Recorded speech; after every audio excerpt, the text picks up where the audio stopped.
Ben, je vous remercie, ceux qui sont restés après un cours de 1h30, mais plein d'informations, beaucoup d'informations extrêmement pertinentes et importantes. Donc moi, je vais vous parler un petit peu de la persistance du VIH et du réservoir viral.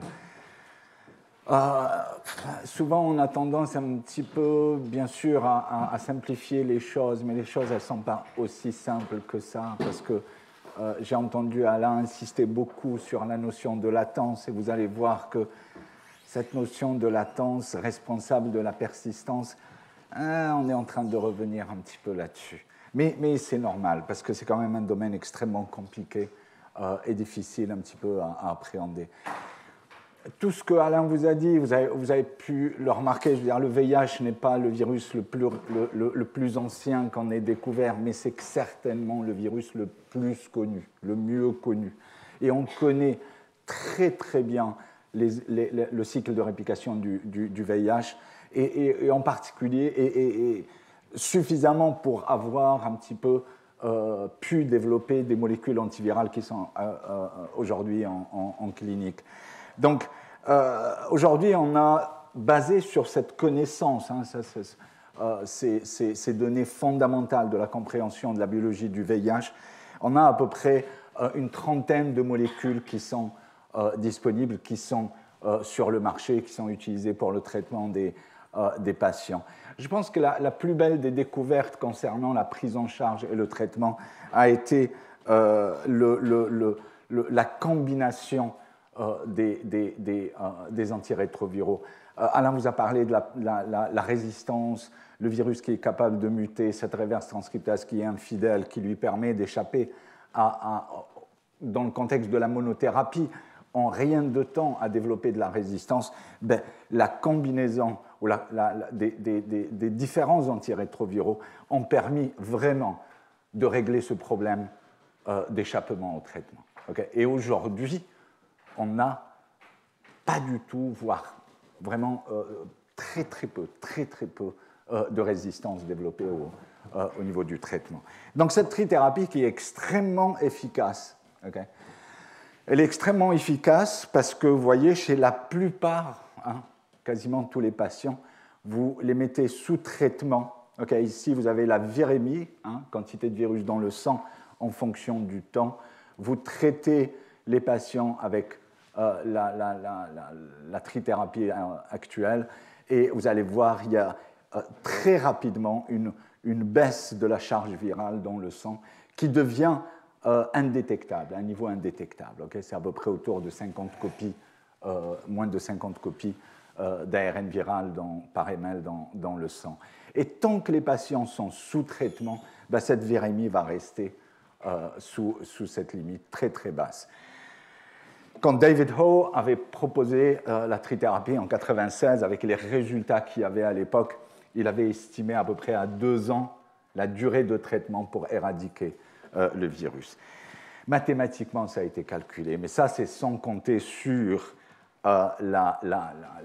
l'établissement de ce réservoir viral, parce qu'on s'est aperçu qu'à l'arrêt du traitement, et très peu après l'arrêt du traitement, 2 semaines, 3 semaines, eh bien, le virus va faire un rebond, va réapparaître dans le sang à des niveaux qui sont exactement les mêmes qu'avant l'initiation de la trithérapie. Et ça, chez la grande majorité des patients. Okay? Donc cette trithérapie, bien que vraiment extrêmement efficace, elle ne permet pas la guérison de ce virus. Mais au moins, elle a révélé un petit peu ce réservoir viral duquel on va en parler aujourd'hui. Alors, c'est quoi le réservoir viral? On va parler de réservoir cellulaire dans le sang, principalement des lymphocytes TCD4 qui est sang, porteur de provirus intégrés non transcriptionnels qui ne transcrit pas ces gènes, donc latent dans le sang. Très peu de cellules, on parle d'une cellule sur 1 million qui est porteuse de provirus. Et vous allez voir, même sur une cellule sur 1 million, le réservoir est plus petit que ça si on parle de réservoir fonctionnel. Je vais parler de ça un petit peu plus tard. La caractérisation de ces cellules dans le sang a montré que c'est principalement des lymphocytes T des centrales mémoire.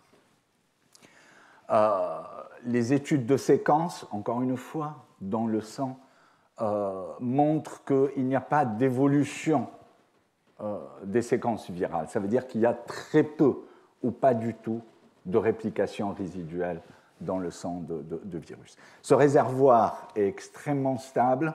Là, il est marqué 15 ans, mais je pense qu'il faut que je révise cette slide. Les patients qui sont traités maintenant depuis 20 ans, hein, on ne voit pas de baisse de la taille du réservoir comme on le mesure par mesure de la quantité d'ADN viral dans le sang. Donc, c'est extrêmement stable. Maintenant, il y a d'autres réservoirs, les réservoirs dans les tissus anatomiques. Okay. Et là, c'est une autre histoire. Dans le système nerveux central, et en particulier la microglie, ça a été montré, et puis dans l'estomac ou dans les lymph-nodes. Alors là, dans les organes lymphoïdes secondaires, on voit bien sûr une sorte de latence en fait, qui est beaucoup moins marquée que dans les cellules T dans le sang. On voit même un petit peu de la réplication résiduelle, ce qui est tout à fait normal. Vous voyez un patient, quand il est traité, vous allez avoir 20 copies par ml. Et ces 20 copies par ml, elles doivent venir de quelque part. Parce que la demi-vie d'un virus dans le sang, sans infection de cellules, est à peu près de 6 heures. Donc il y a forcément quelque part quelque chose qui nourrit ces 20 à 50 copies d'ARN viral dans le sang, même sous traitement. Donc, le plus important, en fait, c'est pas lequel, mais c'est celui qui est responsable du rebond viral. Ça, c'est le réservoir qu'il faut cibler. Ça, c'est le réservoir qu'il faut caractériser et qu'il faut identifier. Pourquoi ce réservoir, on voit moins de latence dans les lymph-nodes, par exemple? Les gens qui ont regardé maintenant la pharmaco des antirétroviraux dans le sang et dans les organes lymphoïdes n'est pas la même. Il y a moins de pénétrance des antirétroviraux dans les organes lymphoïdes, par exemple. Okay. Donc ça peut être un facteur augmenté. Il y a des travaux, beaucoup de groupes travaillent sur l'augmentation un petit peu, changer cette pharmacocinétique de ces médicaments, les rendre un petit peu plus stables et surtout plus stables dans les organes lymphoïdes. Alors, le réservoir, il faut parler. Comment on mesure le réservoir? On mesure le réservoir en quantifiant l'ADN viral total. Okay. Mais en fait, on s'est aperçu que c'était une mauvaise façon de quantifier le réservoir. Parce que, par exemple, j'ai fait un petit peu un résumé d'un certain nombre de travaux ici. Sur 1 million de cellules, là, on est dans le sang, par exemple. Eh bien, il y a, par exemple, 1000 cellules vont contenir l'ADN viral. Sur les 1000 cellules, il y a à peu près 90% plus qui sont des virus défectifs, c'est-à-dire des virus qui sont incapables de produire des nouvelles particules virales qui peuvent infecter de nouvelles cellules. Okay. C'est des mutations de délétion, c'est des mutations ponctuelles, mais le génome viral est complètement invalide. Il y a 10 cellules sur les 1000 qui, elles, contiennent un provirus qu'on dit un provirus complet, c'est-à-dire un provirus qui a le potentiel de produire des particules virales infectieuses. Mais uniquement une cellule sur ces 10, en fait, est capable de réactiver le virus et de produire des particules virales qui sont capables d'infecter de nouvelles cellules. Donc vous voyez un petit peu, c'est vraiment la taille de ce réservoir est encore plus fonctionnelle, si on parle de réservoir fonctionnel, est encore plus faible que quand on quantifie le réservoir total par mesure simplement d'ADN viral dans le sang. Donc, c'est ce réservoir-là qu'il faut aller cibler, qu'il faut aller identifier et cibler. Hein. Quel est le réservoir cellulaire? Quel est le réservoir anatomique porteur de cellules qui sont porteuses d'un provirus complet, capable de produire de nouvelles particules virales et infecter de nouvelles cellules lors de l'arrêt du traitement antirétroviral. Quelles sont les stratégies développées pour éradiquer le VIH? Alors, on peut se poser la question, Hein, je pense aujourd'hui, on peut commencer à se demander quelle thérapie pour quel patient, parce que les patients ne sont plus les mêmes. Entre ceux qui ont été traités en phase chronique et ceux qui ont été traités à la primo-infection, il y a une différence énorme. Et les différences sont, Alain en a parlé, cette inflammation chronique, par exemple, chez les patients traités très très tôt, elle est quasiment inexistante. Hein? Chez les patients traités de façon chronique,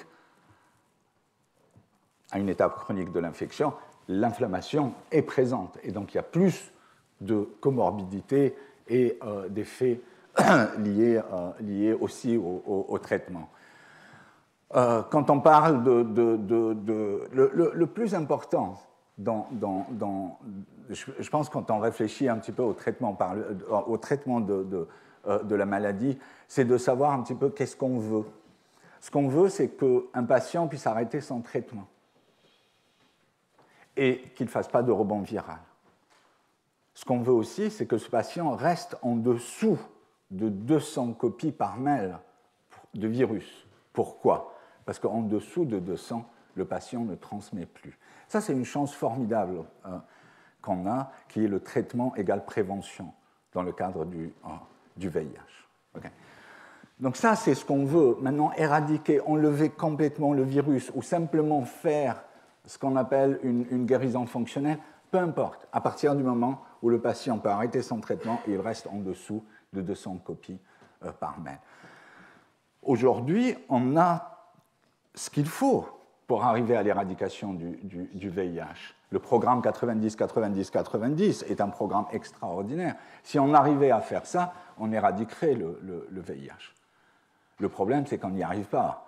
En 2020, on sera à 45 pour le dernier 90, pour vous donner une idée. Il y a des villes qui ont réussi à arriver à 90, 90, 90. Paris arrivera en 2020 à 90, 90, 90, mais c'est quelque chose qu'il faut généraliser. Il faut en global, il faut arriver à ces chiffres-là pour éradiquer. Pourquoi ? Pour ces raisons-là, parce que je pense que le sida est beaucoup plus... c'est une maladie qui touche, encore une fois, du comportement, c'est beaucoup plus difficile. C'est une maladie aussi, il y a le côté social aussi, il y a le côté psychologique des patients. Et puis, bien sûr, les traitements qui sont très lourds, qui sont très coûteux, même s'il y a des efforts énormes qui ont été faits et qui sont en train d'être faits par rapport aux médicaments actuels. On est passé d'une vingtaine de cachets à un cachet. Et les gens sont en train de travailler sur ce qu'on appelle les long-lasting, c'est-à-dire une prise, ce sera une injection, tous les 6 mois, par exemple. Donc, il y a des progrès énormes qui sont en train d'être faits sur les aspects un petit peu médicaments pris en charge des patients. Mais malgré ça, je pense qu'il faut arriver à une éradication de ce virus. Il faut, et je pense que c'est le seul moyen vraiment d'arriver à contenir un petit peu cette épidémie. Donc, quelles sont les stratégies qu'on envisageait ? Il y en a énormément, mais je vais en parler un petit peu de juste 2 stratégies qui sont un petit peu avancées par rapport au VIH-Sida. Donc, il y a la stratégie qui consiste un petit peu à ce qu'on appelle le shock and kill.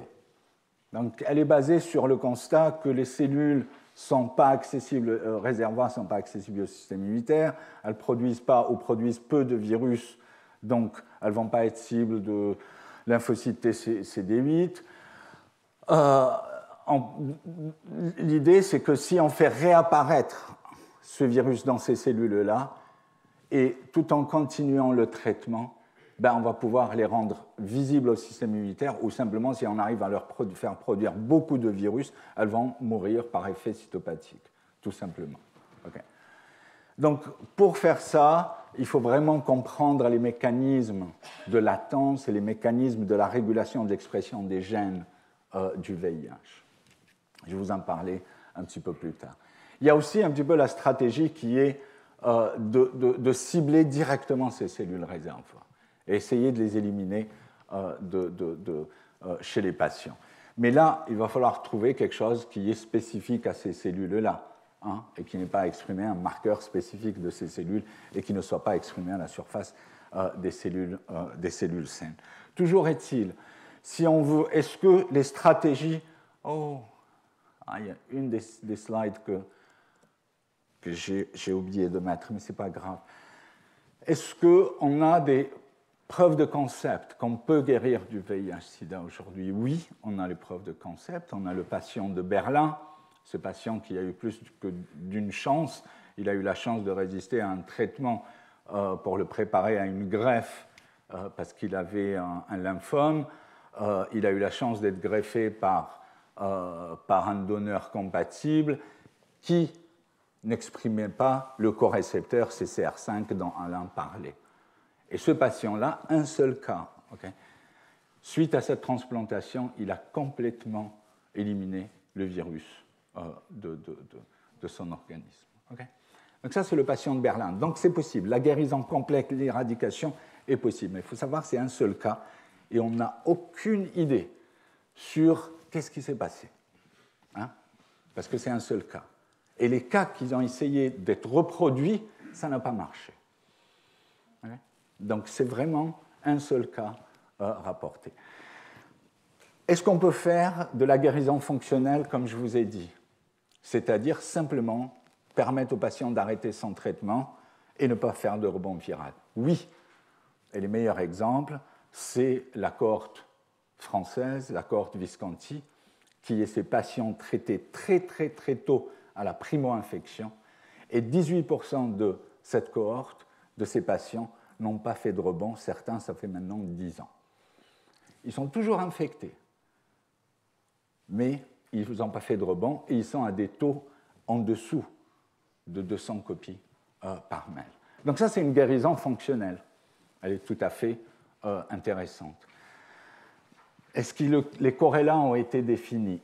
Non. Et ça serait extrêmement important de comprendre le pourquoi. Qu'est-ce qui s'est passé chez ces patients? C'est vraiment important.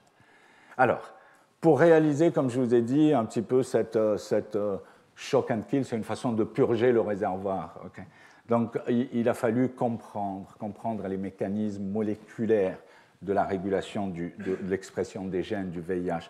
Et sur cette diapositive, je vous ai présenté, mais vraiment les travaux de plusieurs groupes sur une dizaine d'années, y compris notre groupe qui a contribué un petit peu à élucider ces mécanismes-là, qui ont révélé en fait deux mécanismes par lesquels on peut réprimer, ou le promoteur du VIH, l'expression des gènes du VIH peut être réprimé. Deux niveaux. Un niveau, ce qu'on appelle au niveau de la chromatine, de la structure de l'ADN viral. Hein, et comme vous le savez, nos gènes, c'est des mécanismes comme la régulation de nos gènes. Hein, c'est pareil, il n'y a rien de spécifique pour le VIH là-dedans. C'est que quand on veut exprimer un gène, eh bien, on le met dans un contexte de chromatine ouverte. Quand on veut le réprimer, on le met dans un contexte de chromatine qui va fermer ce gène-là pour qu'il n'y ait pas accessibilité aux facteurs, à la machinerie transcriptionnelle. Donc ça, c'est un des mécanismes. Et puis un autre mécanisme, puisque le VIH nous a appris énormément de choses dans la régulation fondamentale et l'expression des gènes en général, il a révélé en fait un niveau de régulation des gènes qui est autre que ce qu'on pensait avant, c'est-à-dire au niveau de l'élongation de la transcription. C'est-à-dire le gène va commencer à être transcrit, mais il va s'arrêter. Il va commencer à se transcrire, il va s'arrêter, et puis après on s'est aperçu que 30% de nos gènes sont régulés de la même façon. Toujours est-il, une fois on a compris tout ça, ça a révélé des enzymes, ça a révélé des activités enzymatiques pour lesquelles on avait des inhibiteurs, et en particulier les inhibiteurs des protéines qui sont capables de modifier cette chromatine, et notamment les histones déacétylases.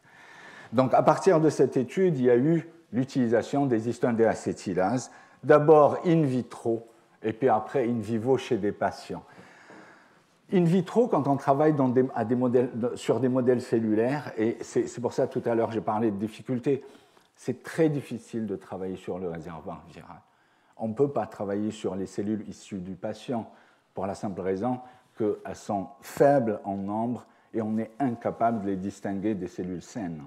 Donc on est obligé d'inventer des modèles cellulaires in vitro pour aller comprendre les mécanismes et mimer la latence, mimer ce qu'on voit chez le patient, essayer de le faire in vitro et d'aller comprendre les mécanismes. Quand on utilise toutes ces drogues, c'est des noms un petit peu barbares, des inhibiteurs d'histone déacétylase ou des activateurs de l'élongation de la transcription, in vitro, on y arrive.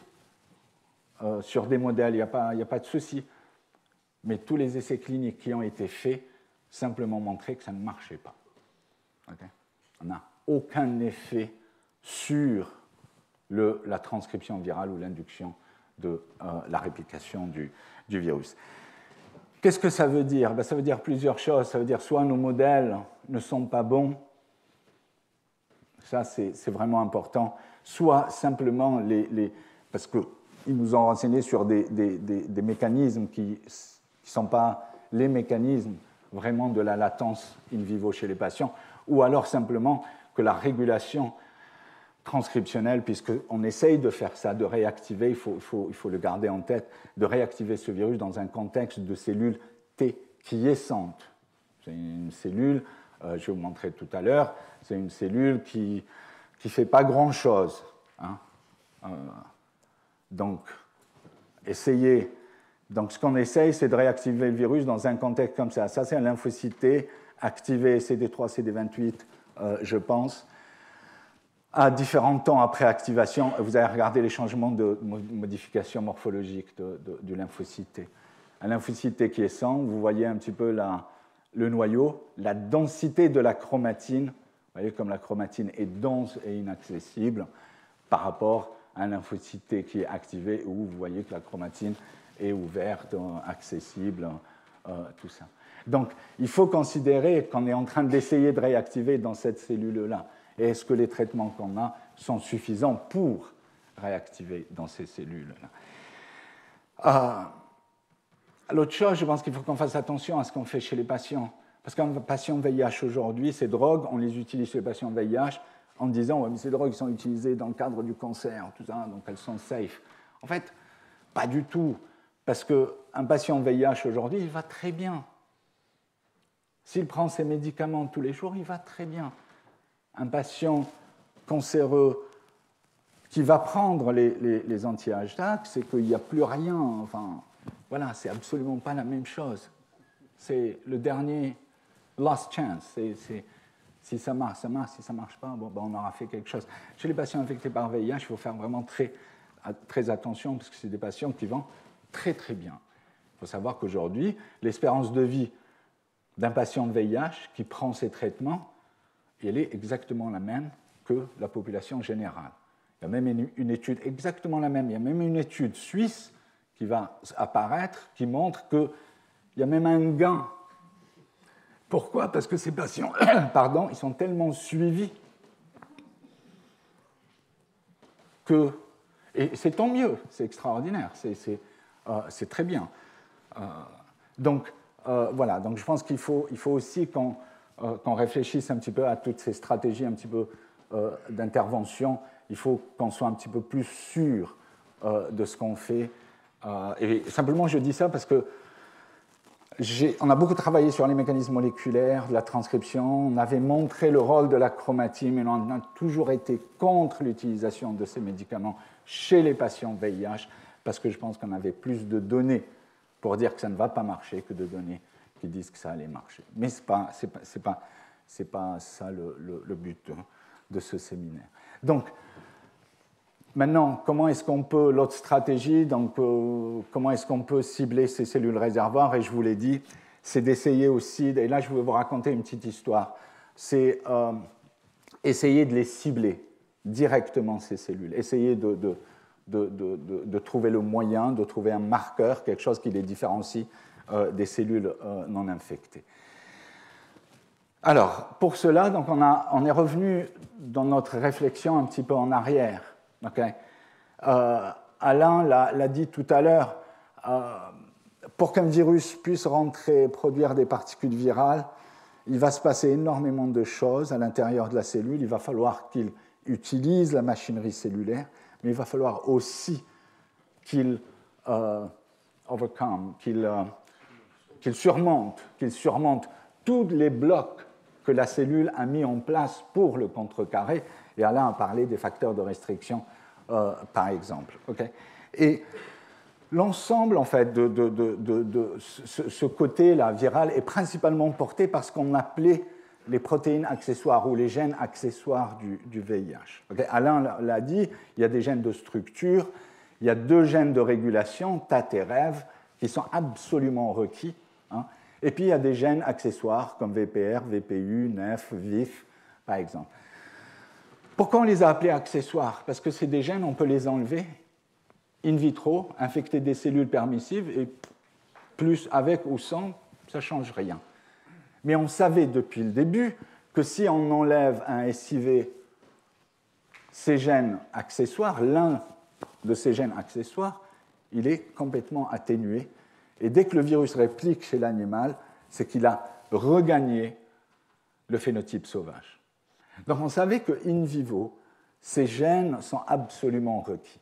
Et en fait, la fonction principale de ces gènes aussi est de contrecarrer et de lever ces activités antivirales intrinsèques de la cellule et donc d'échapper aussi à l'immunité innée.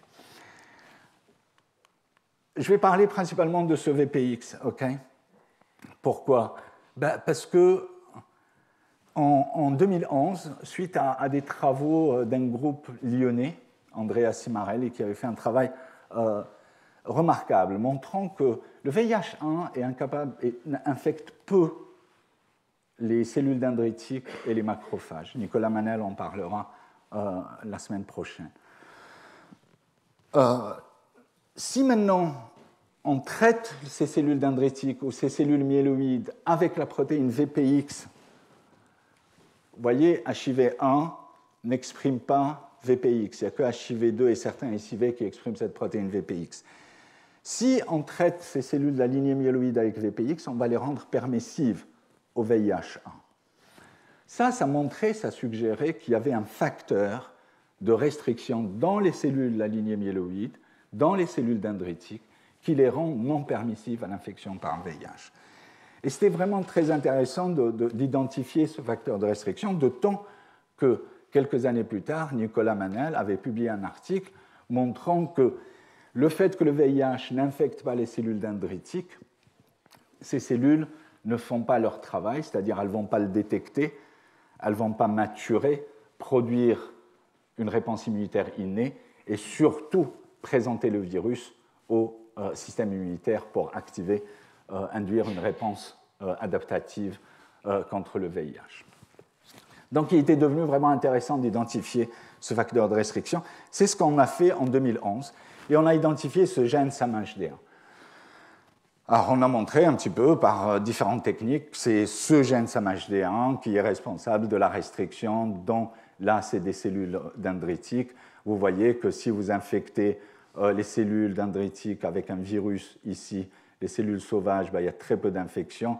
Si maintenant vous enlevez SAMHD1 de ces cellules-là, les cellules elles vont devenir plus permissives à l'infection. Pourquoi je parle de ça? Pas du tout pour ces... Mais quand vous voulez montrer qu'un facteur de restriction est un facteur de restriction, il faut faire 2 choses. Aller dans un contexte non permissif, enlever ce facteur et montrer que maintenant vous conférez la permissivité, mais aussi aller dans un contexte permissif, surexprimer votre facteur et montrer que maintenant vous conférez de la non-permissivité. Le premier, on n'avait aucun mal à le faire, okay, y compris dans des cellules primaires. Le deuxième, on a eu beaucoup de mal. Quand on surexprimait le facteur SAMHD1, on n'arrivait pas à induire la non-permissivité, sauf quand on arrêtait les cellules, on les sortait du cycle cellulaire, on arrêtait la prolifération cellulaire.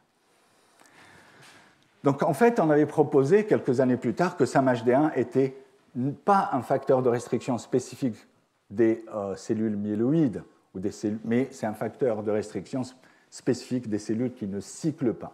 Toute cellule qui ne cycle pas, SAMHD1 va exercer une activité antivirale contre le VIH. C'était vraiment intéressant. Pourquoi? Eh bien, les lymphocytes T CD4 quiescents depuis début des années 90, 1990 exactement, on sait que les lymphocytes T quiescents sont non permissives au VIH. Et on ne savait pas pourquoi ces cellules n'étaient pas permissives. Le fait qu'on lise un MHD1 à l'état de quiescence ou non, ou des cellules qui sont hors du cycle cellulaire, nous a poussé à se poser la question, est-ce que ce MHD1 est le facteur de restriction qui empêche les lymphocytes T quiescents d'être permissifs à l'infection par VIH? Et la réponse a été oui.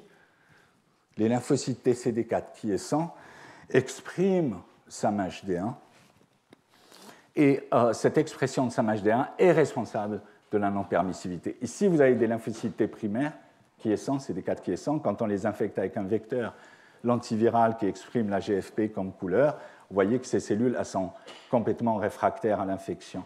Si vous détruisez SAMHD1 par ce facteur VPX, les cellules deviennent permissives à l'infection.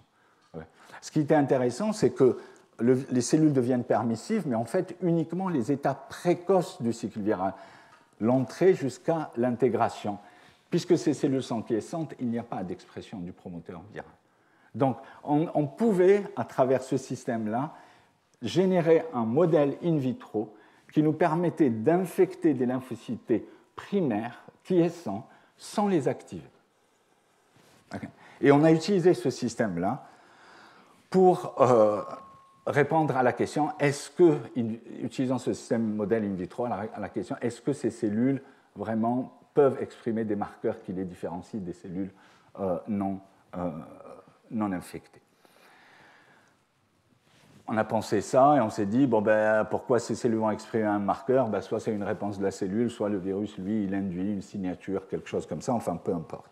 Donc, on a mis en place un système, simplement, de lymphocytes T isolés à partir de donneurs non infectés par VIH, qu'on a traité avec cette protéine VPX, ou pas, infecté ou pas, avec un virus qui exprime la GFP sous le contrôle d'un promoteur CMV. Et ce qu'on a fait, on a trié toutes les possibilités, c'est-à-dire les cellules qui sont infectées et qui ont exprimé la GFP, celles qui sont infectées mais qui n'expriment pas la GFP, celles qui étaient juste traitées par VPX et celles qu'on n'a pas touchées du tout. Et qu'est-ce qu'on a fait? On a regardé un peu le transcriptomique, les ARN messagers de ces 4 types cellulaires. L'expérience a été faite, n égale 3. Alors, la première analyse qui était assez intéressante, analyse que ce soit par composante principale ou un clustering des différents points de séquençage qui ont été faits, montre qu'en fait, l'ensemble des points des cellules qui ont été infectées exprimant la GFP, elles vont se retrouver ensemble, loin des autres. Vous voyez? Elles sont ensemble, et là, il y a un peu de tout le monde, les uns sur les autres. Mais ces 4-là, ils sont ensemble. Ils sont ensemble, ça veut dire quoi? Ça veut dire qu'ils partagent quelque chose qui les différencie des autres. Et ça, c'est vraiment intéressant. Quand vous regardez un petit peu les gènes qui sont régulés, la surprise, c'était qu'il n'y a aucun gène qui est down-modulé, qui est réprimé. Bon, c'est des lymphocytes T quiescents, déjà, ils n'expriment pas beaucoup de choses. Donc, quel down-module l'expression de gènes, ça aurait été un petit peu bizarre, je dirais. Mais principalement, ce qu'on a vu, c'est des gènes qui sont induits. Il n'y en a pas si beaucoup que ça. Okay? Il y avait à peu près une centaine de gènes, donc on a fait une analyse bioinformatique. Bref, on a sorti à peu près 103 gènes qui sont spécifiques des cellules infectées exprimant la GFP. Ce qui est intéressant, c'est que 16 de ces gènes codent pour des protéines de surface, des protéines qui sont exprimées à la surface du lymphocyte. Quand vous cherchez un marqueur, si vous avez une protéine qui est à la surface, c'est vraiment vers ça que vous allez en premier. Donc, on a revérifié ces données in vitro, et le gène qui nous a le plus intéressé, c'est ce gène-là, CD32A, qui n'est pas du tout exprimé in vitro à la surface des lymphocytes T CD4 non infectés, et qui est très induit dans les cellules infectées par VIH. C'est quoi ce gène? C'est un récepteur au fragment FC, hein, des IG, CD32A. Nous, on a 3 gènes, A, B et C. Le C n'est pas du tout exprimé. Le A est principalement connu pour être exprimé à la surface des monocytes, des neutrophiles, des cellules dendritiques. Le B, il est exprimé principalement à la surface des lymphocytes B. Donc c'était assez surprenant de voir un lymphocyte qui exprime un récepteur aux immunoglobulines déjà. Mais si on regarde un peu la littérature, il y a eu des articles montrant que ce gène-là est induit à la surface des lymphocytes et en particulier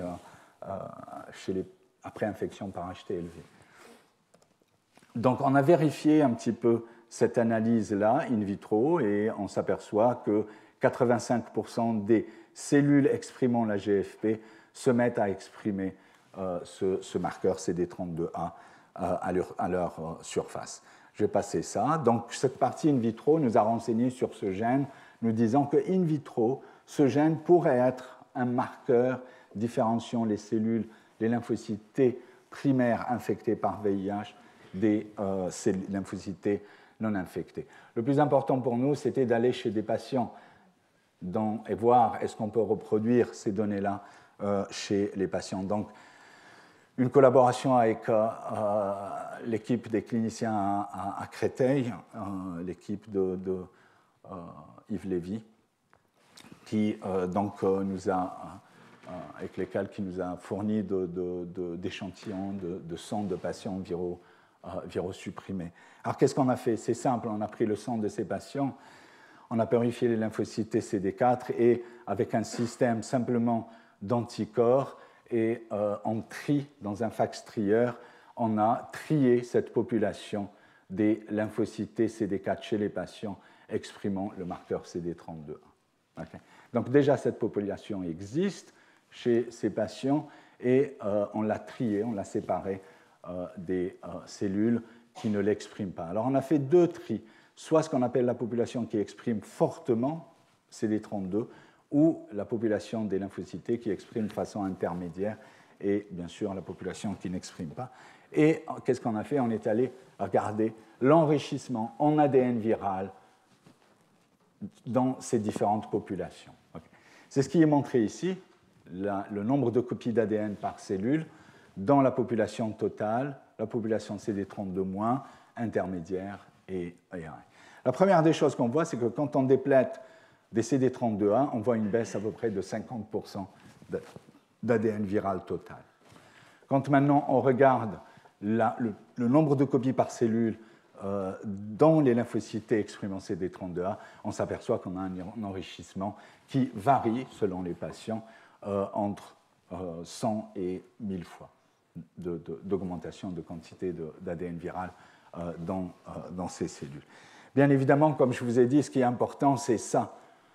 Ce n'est pas la mesure d'ADN viral total, c'est surtout les cellules porteuses de ce virus qui est compétent pour la réplication. Et pour cela, ce qu'on fait, c'est qu'on définit dans les différentes populations triées le nombre d'unités infectieuses par million de cellules. Okay. Quand on le fait sur des CD4 totaux, à partir de patients virosupprimés, on a ce qui est rapporté dans la littérature, c'est-à-dire entre 2 et 5 unités infectieuses par million de cellules. Quand on regarde spécifiquement dans la population qui est exprimant CD32A isolée à partir de patients, on a des unités d'infection qui sont beaucoup plus fortes, montrant qu'il y a un enrichissement très important de virus qui est compétent pour la réplication dans cette population exprimant CD32A. C'est intéressant, surtout quand on voit l'impact de la déplétion de ces cellules-là sur la production virale in vitro. Donc ce qu'on fait là, c'est qu'on prend les lymphocytes CD4 à partir de patients traités, virosupprimés, soit on les cultive en culture en les activant, soit on les déplète des lymphocytes CD32A et puis on les met en culture et on les active et on regarde la cinétique de production virale. Et comme vous le voyez, on voit dès qu'on déplète ces lymphocytes CD32A, des lymphocytes CD4 totaux, on a un délai de la production virale, montrant que ces cellules contribuent au réservoir fonctionnel, au réservoir contenant un provirus compétent pour la réplication chez les patients virosupprimés. C'est intéressant parce que je pense qu'il ne faut pas prendre ce travail comme une finalité. Bien sûr, la contribution de ces cellules est dépendante des patients. On a analysé entre 20 et 80%, dépendamment des patients. Mais je pense qu'il apporte au moins je pense que c'est vraiment un début d'énormément de commencer ce fil, d'aller rechercher des marqueurs, d'aller identifier quelque chose qui va nous permettre de différencier vraiment ces cellules infectées persistantes des lymphocytes CD4 totaux. On va passer, je pense que ça ouvre aussi beaucoup de perspectives. Qu'est-ce que ça veut dire une cellule qui va exprimer CD32 ? Quelle est la fonction de CD32 à la surface de ces cellules? Est-ce que c'est spécifique du VIH? Est-ce que c'est spécifique du lymphocyte TCD4? Voilà, c'est vraiment, ça ouvre un champ un petit peu d'études assez intéressant pour le. Mais ce qui est vraiment intéressant, c'est un article récent. Je vous ai dit, il y a le réservoir, le sang, il y a le réservoir anatomique, et en particulier dans les lymph nodes. Cette étude a exploré, donc suite à notre travail, ils ont regardé dans les lymph nodes, une autre étude qui a été publiée dans PLOS Pathogen, ont regardé dans les biopsies rectales. Ils montrent, en fait, en réalisant de l'hybridation in situ, ils montrent que la quasi-totalité des lymphocytes CD4 dans les lymph nodes, qui sont porteurs de l'ARN viral, elles sont marquées CD32. Elles expriment l'ARN CD32. Les cellules qui sont... Il n'y a pas de cellules porteurs d'ARN HIV qui est CD32 en moins. C'est vraiment intéressant parce que ça montre que... et puis, si vous allez chez des patients, ils l'ont montré, chez des donneurs sains, c'est ici, il n'y a pas de marquage CD32 à la surface des lymphocytes CD4 dans les lymph nodes. Donc c'est vraiment un marqueur qui marque dans les lymph nodes un type spécifique de réservoir qui est le réservoir, encore une fois, non latent du VIH. Et une autre étude, comme je vous ai dit, qui a été publiée dans PLOS Pathogen, qui eux ont regardé dans les biopsies rectales avec exactement les mêmes types de résultats. 80% des lymphocytes T CD4 porteurs d'ARN viral chez les patients virosupprimés sont marqués CD32A dans cette étude qui a été publiée dans PLOS Pathogen. Donc, voilà, je vous ai raconté un petit peu cette histoire-là. On continue à essayer de comprendre le pourquoi, le comment. Est-ce que c'est possible d'utiliser cette découverte pour cibler ce réservoir ou au moins comprendre le réservoir? Cette étude, la deuxième que je vous ai montrée, elle montre que ce réservoir actif est extrêmement important. Je pense qu'il faut penser à ce réservoir et à la contribution de ce réservoir dans le rebond viral. Je voudrais simplement arrêter ici, remercier un peu l'ensemble des personnes qui ont contribué au travail que je vous ai montré, les collaborateurs, bien sûr, Yves Lévy, Jean-Daniel Lelièvre, Olivier Schwartz à Pasteur et Jacques Reine à Montpellier. Je vous remercie pour votre attention et je peux répondre aux questions.